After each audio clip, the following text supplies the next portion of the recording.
Look at these delicious, gorgeous looking spears of asparagus.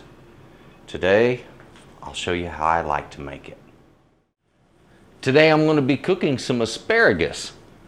Now I was just going to do some asparagus with my pork chops, and I thought, this is a good time to pull out a quick cooking video. And this is what I like to call a short. Sometimes I don't do combination videos where I do one recipe video and one is a tutorial because there's not enough information for both. What I'm going to show you today is how I prep my asparagus and how I like to cook my asparagus, well, one of the ways at least, and some of the tricks to making really, really good asparagus that's something people are really going to look forward to. Believe it or not, the way it's done makes a big difference in the way it comes across and the flavors.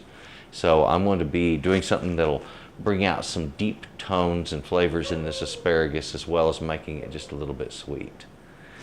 A really good way of doing this. Take a look at this. We'll cook up some asparagus. Come on, let's take a look. When you first open up your asparagus, you're going to notice that there are white tips on one end often, and not always, but some are going to be smaller, a little larger. These are some fairly good sized asparagus, and it's just sort of luck of the draw is the way I see it. Sometimes you get a large, sometimes you get them small. When it comes to prepping your asparagus, there is one way that is just sort of guaranteed and surefire when it comes to knowing how far down to go to cut your stalk, because this down here gets a little woody and kind of fibrous. To know how to do it just right, simply flex the asparagus. Where the asparagus naturally snaps is where it becomes tender. Okay, so simply do that to each and every one of them, and you will have your asparagus ready to go. Just like that. Not a hard thing. Now, what to do with these? Hey, you can cut them up in small, short pieces, good for stir fries, great for soups, also to use for a vegetable stock, all kinds of stuff. So that tip there, that has value to it, all right? That's good material.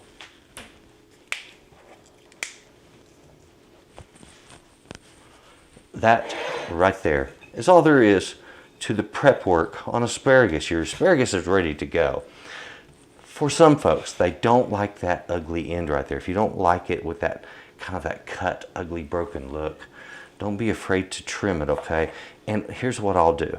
If I want to trim it, if I'm going to be doing like a formal dinner or something, I need that to look really sharp, I'll bevel it and I'll do it right at an angle, just like that.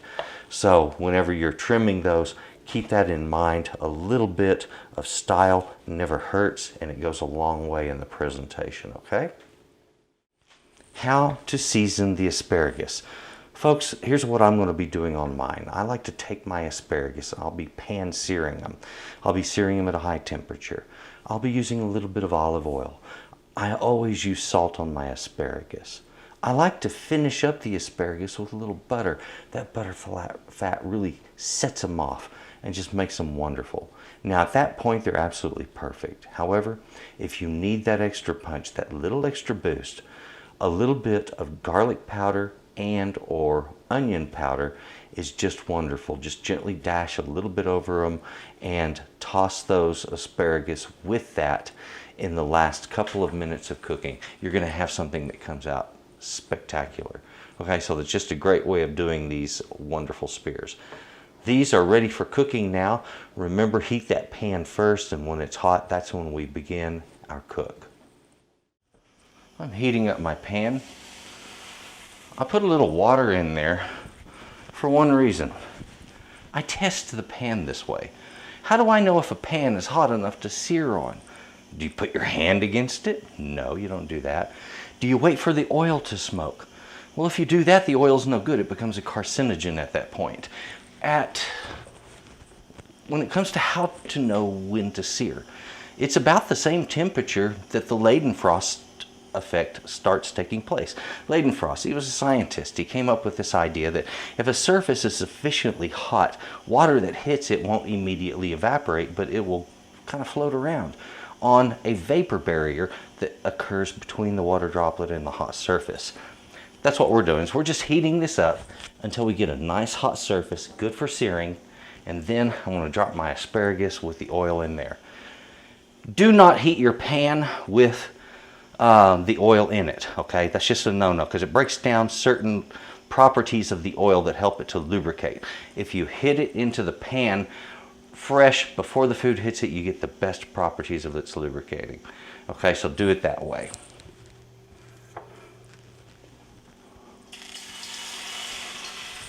Okay, you see this effect that's going on here?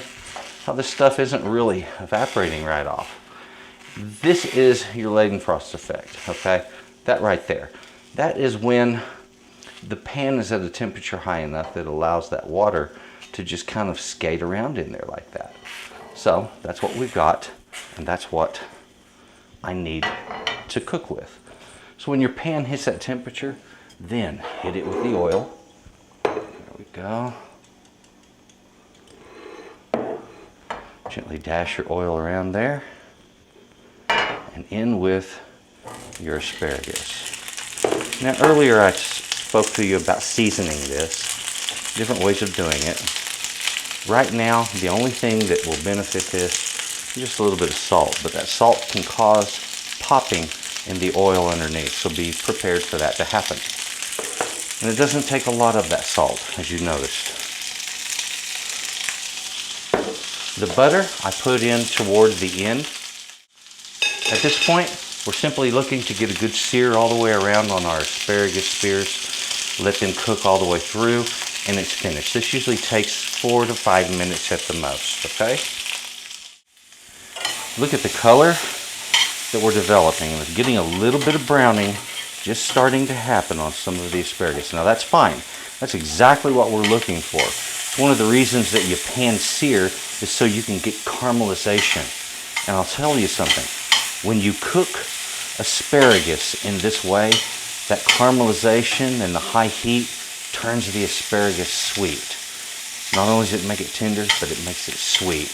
And it's a really cool way to do it, okay? So please consider this a very serious and valid way to approach doing really good asparagus. This isn't going to be but about another 3 to 4 more minutes.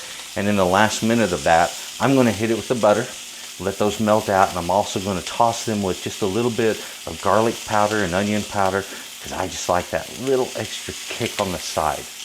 It makes my asparagus so good. Oh yeah, look at that butter. Just a light dusting of my onion powder and garlic powder. Oh yeah.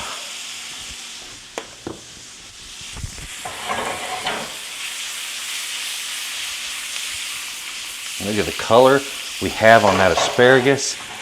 That right there, that's perfection, ladies and gentlemen. Absolutely delicious.